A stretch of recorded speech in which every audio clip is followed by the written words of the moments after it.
Bom dia, oitavo ano, tudo bem com vocês? Hoje é dia 4 de agosto, nós vamos na nossa aula online número 39. Eu espero que vocês estejam bem, todos aí dentro de casa, quietinhos. Eu também estou bem aqui em casa. Pessoal, nós vamos terminar hoje a nossa unidade que fala sobre roteiro e reportagem, né? O primeiro texto da nossa unidade 4 estava lá na página 78, né? E era um roteiro da minissérie Hoje é Dia de Maria. Aí nós vimos, né, que o roteiro ele sempre vai trazer a fala do personagem e as indicações do autor do roteiro sobre o posicionamento de como o personagem deve ficar, como é a iluminação, se o período é de dia, se é de noite, né? E esses detalhes todos, certo? Então a gente vê que a filmagem de uma novela, de um filme, de uma peça teatral é muito complicada, né? Porque você imagina para cada situação da peça, da novela, do teatro, qualquer uma, do cinema, né? Para qualquer cena tem que ter uma série de orientações para que tudo saia como o autor e o diretor quer, né? Depois nós vimos o texto 2, em que a gente leu aqui que o bem é contagioso. É uma reportagem que fala que foi feito um estudo com 104 estudantes e eles assistiram a filmes em que o bem era praticado. Aí percebeu-se, né, que havia uma alteração nos batimentos cardíacos e tudo, e que o bem é contagioso sim. Quando você vê alguém fazendo bem, a sua ideia é também de fazer o bem. Que bom, né?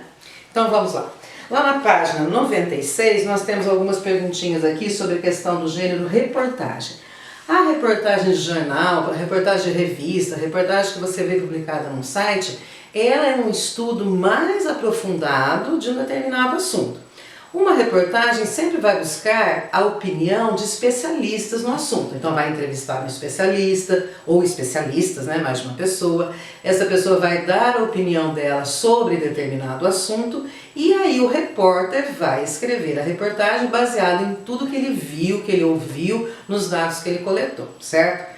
A reportagem aqui em estudo é aquela da página 92, o bem é contagioso. Então vamos lá. Abaixo do título da reportagem que você leu, antes do parágrafo inicial, há um pequeno texto. No jornalismo, esse texto é chamado de olho ou linha fina e é comumente utilizado abaixo do título. Considerando a reportagem em estudo, o objetivo da linha fina é, então veja, você tem o título, o bem é contagioso. Logo abaixo você tem 3 linhas aqui escritas com uma letra maior, né, com uma fonte maior e em negrito. Então fala assim: o bem é contagioso, Lucas Correal, 4/8/2015. Assistir a gestos bondosos ou compassivos aciona mecanismos nervosos e cerebrais que proporcionam um sentimento de bem-estar capaz de nos estimular a multiplicar esses atos. Então esse daqui é o título, o primeiro é o bem contagioso e o segundo aqui é o olho da reportagem, tá? Então qual é o objetivo do olho? A. Avaliar os pontos principais da reportagem de maneira imparcial. B. Descrever detalhes de como o autor conduzirá o texto. C. Explicar de modo mais detalhado ao leitor o assunto que será abordado no texto. E D. Opinar a respeito do tema que o jornalista se propõe a escrever. Então, se você pegar a primeira palavrinha de cada alternativa aí, você já vai saber a resposta. Ó, avaliar, descrever, explicar ou opinar. Explicar, né? O objetivo do olho é dar uma introdução, dar uma explicação sobre o assunto que vai ser explicado, sobre o assunto que vai ser discorrido depois, tá? 2. Os primeiros parágrafos da reportagem contêm um conjunto de informações essenciais que recebe o nome de lead. Então, olha uma palavrinha aí para você. Lead, pessoal, é um conjunto de informações. Então, quando você tem uma reportagem ou uma notícia, lá na lead você vai ter assim, ó, o que acontece, quando que acontece, quem que participa dos fatos, onde os fatos aconteceram, tá? Às vezes tem como também, né? Dependendo do que aconteceu, então você tem aí o como. Então sempre quando você tem uma notícia ou uma reportagem, você vai ter um parágrafo em que está resumido tudo isso daqui, no mesmo parágrafo. Esse parágrafo tem o nome de lide, tá? Então olha lá. Os primeiros parágrafos da reportagem contêm um conjunto de informações essenciais que recebe o nome de lide. Localize e indique os parágrafos que contêm o lead dessa reportagem. Então, onde é que está o lead dessa reportagem? Volta lá na página 92 e nós vamos ver. O lead sempre vai estar no começo da reportagem. Ou é o primeiro, ou é o segundo, ou às vezes os dois, tá? Então, se você correr os olhos aqui pelo primeiro parágrafo, você vai ver, olha aqui, ó. Uma parceria entre a neurociência e psicobiologia oferece uma nova contribuição a essa área, esmiuçar o funcionamento do cérebro e do corpo quando a elevação moral acontece. Em um estudo na universidade, então, o que aconteceu? Um estudo publicado em maio, quando? Na revista tal, 104 universitários, quem que participa? Então, olha, o lead está no primeiro e segundo parágrafos. Sempre o lead estará aí no começo, tá, pessoal? Às vezes no primeiro, e no segundo, às vezes só no primeiro, certo? Qual é o fato principal informado? O fato principal é que foi feita uma publicação em uma revista e que uma pessoa, ao presenciar o bem, ela quer reproduzir essa ação. Então esse é o exercício B, o fato principal.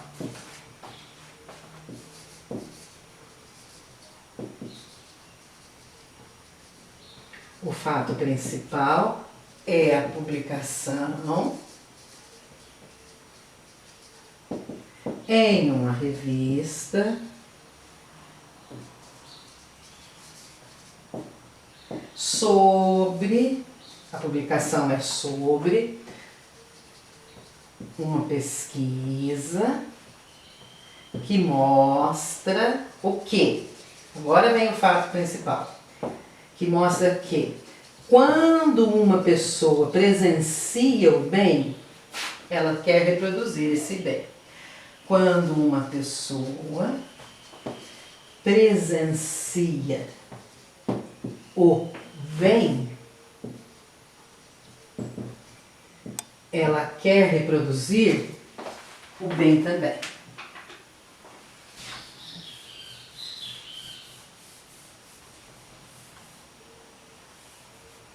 Então, quando ela vê o bem sendo feito, ela quer reproduzir o bem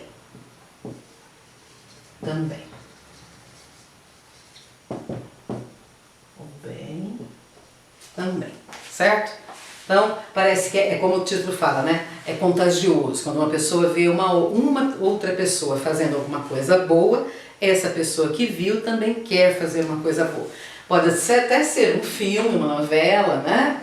E a influência dessa cena na pessoa é grande, porque ela também tende a fazer as coisas boas também, tá? Ainda bem, né, pessoal, que o bem é contagioso. Espero que o mal não seja, né? 3. Você observou que o texto O Bem é Contagioso tem um título e um intertítulo, ou seja, um outro título como parte do próprio texto. Por que esse recurso é usado na reportagem? Para explicar as informações. Então você vai ter um título, embaixo você tem como se fosse um subtítulo e o objetivo é organizar e explicar as informações da reportagem.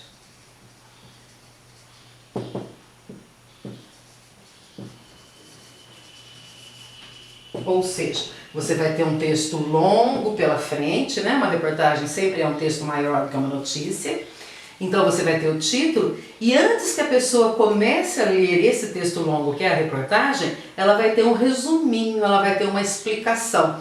Por esse resuminho, por essa explicação, ela vai pensar assim: eu vou continuar lendo, parece que é legal.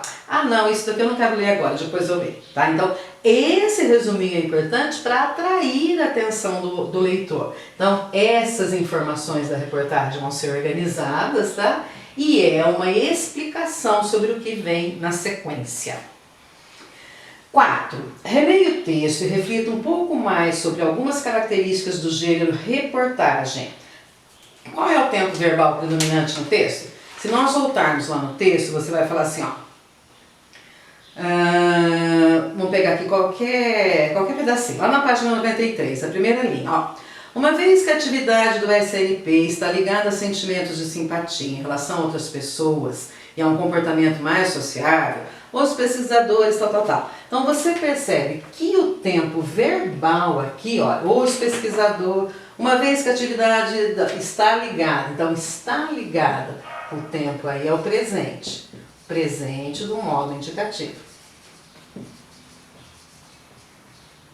Mesmo que a pesquisa tenha sido feita há um tempo atrás, as conclusões que o repórter chega sobre o assunto vão ser publicadas no tempo presente, né? É uma característica da reportagem também. Fazer a reprodução dos fatos no tempo presente.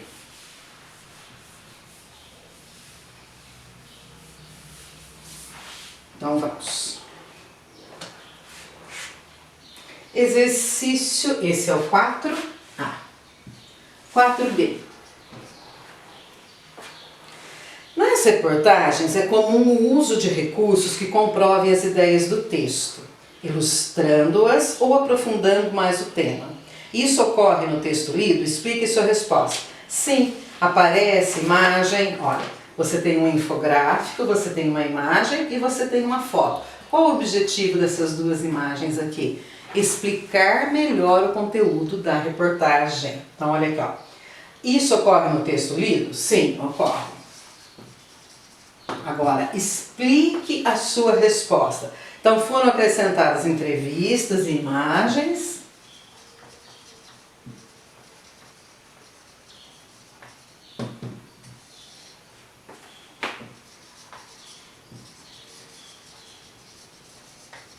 Entrevistas e imagens. Para quê? Para dar maior clareza, para explicar melhor o assunto da reportagem. Tudo isso para provocar o conhecimento em quem está lendo, né?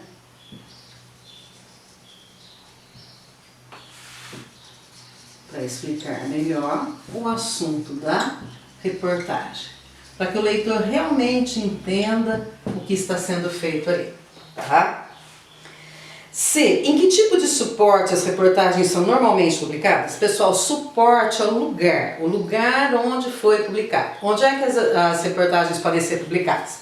Elas podem ser publicadas em jornais, em revistas, pode ser um jornal físico de papel ou pode ser um jornal online.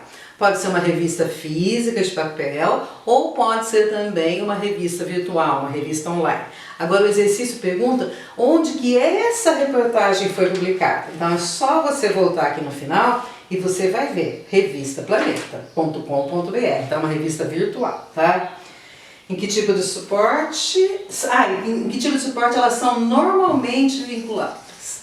Em jornais ou revistas. Físicas quer dizer o quê, pessoal? No papel, tá? Igual o livro, esse livro é físico, por quê? Porque ele está escrito aqui no papel. Se fosse um livro virtual, ele estaria lá na internet. Em jornais ou revistas físicas ou virtuais. Certinho? 5. Cada texto é elaborado de acordo com o suporte em que será publicado e, consequentemente, o público-alvo a que se destina. Dessa forma, todo texto tem em vista o seu interlocutor. Sim, interlocutor é aquele que vai ler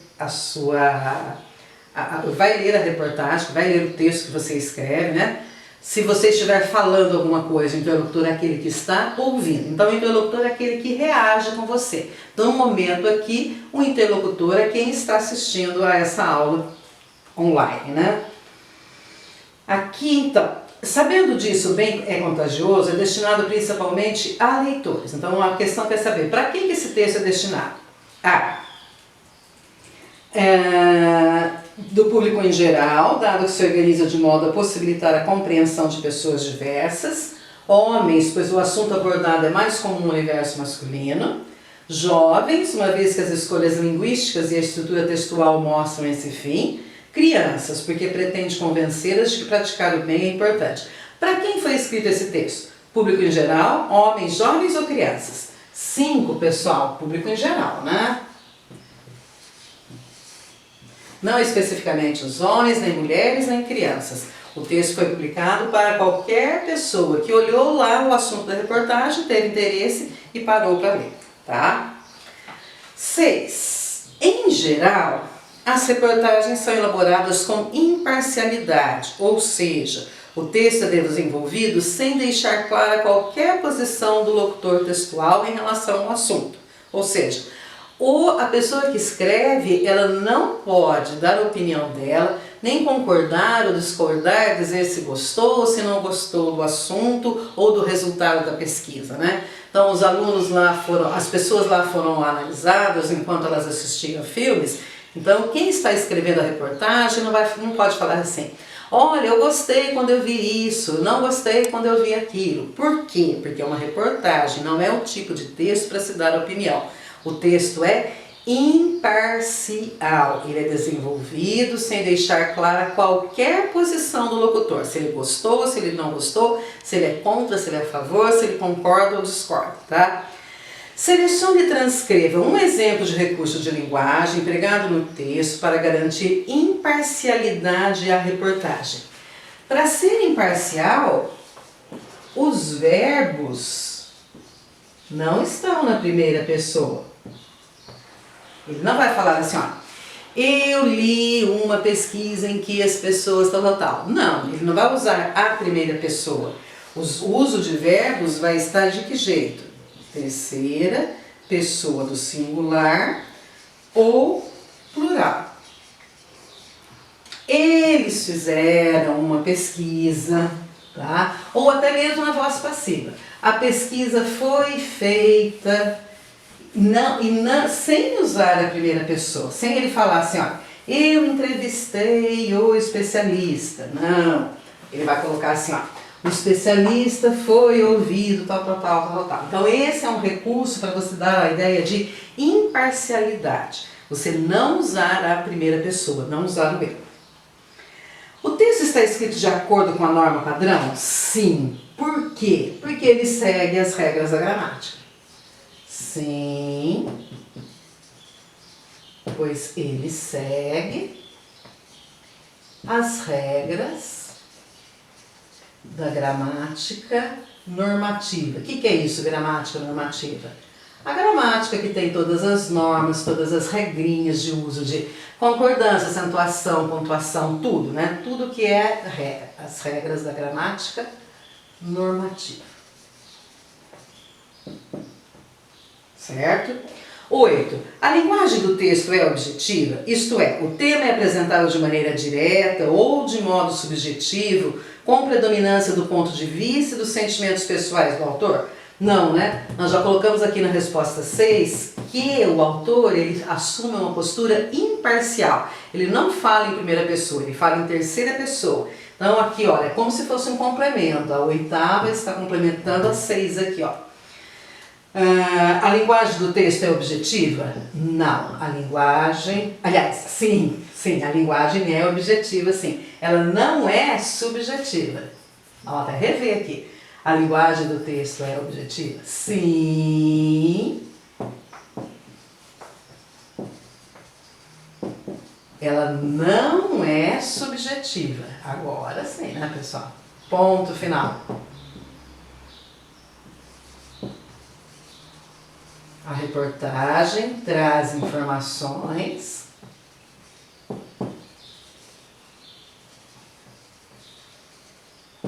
de maneira objetiva. Por que de maneira objetiva? Porque é a análise de uma pesquisa que os cientistas fizeram, né? E essa análise de uma pesquisa não é algo pessoal. O pesquisador não vai falar assim, eu acho que aconteceu isso, eu acho que aconteceu aquilo. Não, ele vai falar assim, olha, Os dados são esses, foi feita essa pesquisa, essas pessoas foram entrevistadas e tal, ou seja, dados objetivos, dados científicos, certo? 9. Observe novamente o infográfico que integra o texto bem contagioso. Por que é um infográfico? Porque ele mistura figura com texto. Então, quando você tem figura junto com texto, isso recebe o nome de infográfico. Informações com desenho, né? Engrenagens reveladas, eventos fisiológicos associados a episódios de elevação moral. Aumento simultâneo de atividade nos sistemas nervoso simpático e parasimpático, ou seja, o que acontece no seu organismo quando você vê um filme ou quando você vê alguém praticando o bem. Então, a primeira, aumento da atividade no sistema nervoso, tá? Então, seu cérebro começa a trabalhar mais depressa. Aumento na atividade do córtex pré-frontal medial em situações que envolvem sofrimento físico. Se você vê uma cena de alguém sofrendo ou um animal sofrendo, isso também vai repercutir no seu organismo, tá? E provável liberação de oxitocina, o hormônio do amor, dos sentimentos altruístas. Quando você vê alguém praticando bem, você libera o hormônio oxitocina. Esse hormônio é responsável por o quê? Pelo amor e pelos sentimentos altruístas. E são sentimentos altruístas, sentimentos bons, né? Sentimentos que levam você a se tornar uma pessoa melhor. Um infográfico é um recurso que A. Apresenta as contradições entre as pesquisas. B. Divulga os principais resultados das pesquisas realizadas. C. Informa os detalhes metodológicos das pesquisas realizadas. E D. Mostra as etapas fundamentais das pesquisas realizadas. Então veja, ó, se você ler só o comecinho, no infográfico, apresenta contradições, divulga, informa ou mostra. Você vai perceber aí claramente que a respostinha correta é a letra B. Por quê? O infográfico ajuda a divulgar os principais resultados da pesquisa. É como se fosse um resuminho, né? Então, fez um resuminho da pesquisa, junto você coloca uma ilustração que ajuda no entendimento do assunto da reportagem e aí você tem um infográfico. Certo, pessoal? Eu acho que dá tempo de ler mais esse texto, tá bom? Então vamos lá. Página 98, redes solidárias. Desde que surgiram as primeiras redes sociais, seus usuários convivem com a possibilidade de isolamento social causado pela redução das relações pessoais reais em caso de uso excessivo dessas redes. Contudo, em eventos recentes, as redes sociais demonstraram que podem ter um papel de destaque na organização e mobilização de pessoas em favor de ações solidárias. Internautas de diversas faixas etárias expõem sua forma de pensar e utilizam essas páginas como ferramentas de compartilhamento de informações, por exemplo. Também já é muito frequente a movimentação virtual de comunidades que cobram justificativas, novas posturas do poder público e o pressionam. Manifestações são planejadas, campanhas são criadas e difundidas e muitas discussões são propostas nas redes sociais. É fácil encontrar exemplos de boas ações nas redes sociais, especialmente em situações de calamidade, catástrofe natural ou acidente. Em 2014, houve um período de inverno rigoroso na cidade de São Paulo. Centenas de pessoas puseram-se em ação pelo Facebook para arrecadar dinheiro, comprar e distribuir cobertores a pessoas em situação de rua. Já em 2015, horas depois do rompimento de uma barragem de rejeitos de uma mineradora em Mariana, Minas Gerais, milhares de pessoas começaram a agir pelas redes sociais para enviar auxílio dos mais diversos tipos às pessoas atingidas pela lama e vítimas de outras consequências dessa tragédia. A internet não existe apenas para entretenimento, ela pode impulsionar movimentos que têm início em comunidades virtuais, extrapolam esse universo e chegam ao mundo real. É o uso consciente por parte de cada pessoa que direciona o potencial das redes sociais para se tornarem meios de exercício de cidadania, educação, difusão do bem e da gentileza. Aí a importância da internet, né, pessoal? Quando ela é usada de maneira consciente, ela só tem resultados satisfatórios. Nós vamos encerrar aqui com a página 100, então. 1. Releia o texto 1 e um roteiro, né? E o texto 2, uma reportagem, e responda as questões a seguir. Qual dos gêneros apresenta termos ligados a determinada área de especialidade? O texto 2, né, pessoal? Porque o texto 2 fala de neurociência, neurobiologia. Então, onde é que você tem, qual texto que apresenta termos ligados a determinada área? O texto 2. O texto 2, porque ele fala de neurociência. O texto 2, que é uma reportagem, né? Vamos completar aqui. O texto 2, que é uma reportagem. B. Em qual dos gêneros a linguagem é mais livre? No roteiro. A linguagem pode ser até informal. Por quê? Porque o roteiro é uma série de informações para o ator, para as pessoas que estão envolvidas na gravação, para elas entenderem o que é aquela cena, o que é a história, o que é que está acontecendo, certo? 2. Marque as alternativas corretas. Aí você tem A, B, C, D e E. As corretas, tá? A conversa de Maria com o mendigo sensibiliza os interlocutores para a prática da solidariedade? Sim, tá? A letrinha A está certa. B. A finalidade comunicativa do roteiro e da reportagem é a mesma? Não, não é a mesma. Então a letrinha B não vai ser assinalada. O roteiro tem um objetivo e a reportagem tem outro objetivo. C. A reportagem detalha os mecanismos cerebrais envolvidos na prática do altruísmo? Sim. A reportagem vai falar o que acontece no seu cérebro quando você pratica o bem. D. A ação de fazer o bem é explicada no texto da reportagem? Sim. A reportagem explica isso. E a ação de fazer o bem é representada no roteiro da minissérie? Também é, porque você tem lá um trecho em que Maria ela também quer fazer o bem para as outras pessoas. Então, de uma forma ou de outra, tanto na reportagem quanto no roteiro, a questão do bem é trabalhada assim. 3. Releia os textos a seguir. Maria faz cara de quem não entendeu na dica de nada e vai debruçar-se no corregozinho para molhar novamente o pano. Assistir a gestos bondosos ou compassivos aciona mecanismos nervosos e cerebrais que proporcionam um sentimento de bem-estar capaz de nos estimular a multiplicar esses atos. Quais são as diferentes funções que existem entre a rubrica nos roteiros e a linha fina ou o olho nas reportagens? A rubrica serve para orientar a ação dos atores, tá? E a linha fina vai buscar o interesse do leitor. Então vamos colocar assim. A rubrica explica. Explica o quê? Explica o que o personagem tem que fazer, o que o técnico do som, o técnico da luz, tudo que tem que ser feito, tá? E o olho da reportagem, ele tem o objetivo de chamar sua atenção. Olha, como se ele falasse assim, ó, chamar a atenção do leitor. É como se ele falasse assim, olha, venha ler essa reportagem, ela vai falar que quem pratica o bem tem é como se fosse uma coisa contagiosa, né? Quem pratica o bem vai querer fazer com que a outra pessoa pratique também. 4. Explica os objetivos comunicativos do roteiro e da reportagem. Em outras palavras, para que serve o roteiro e para que serve a reportagem? O roteiro vai detalhar, né? Essa é a 4. Essa é a 4.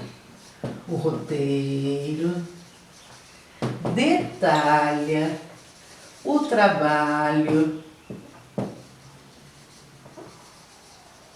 dos atores e pessoal envolvido na gravação.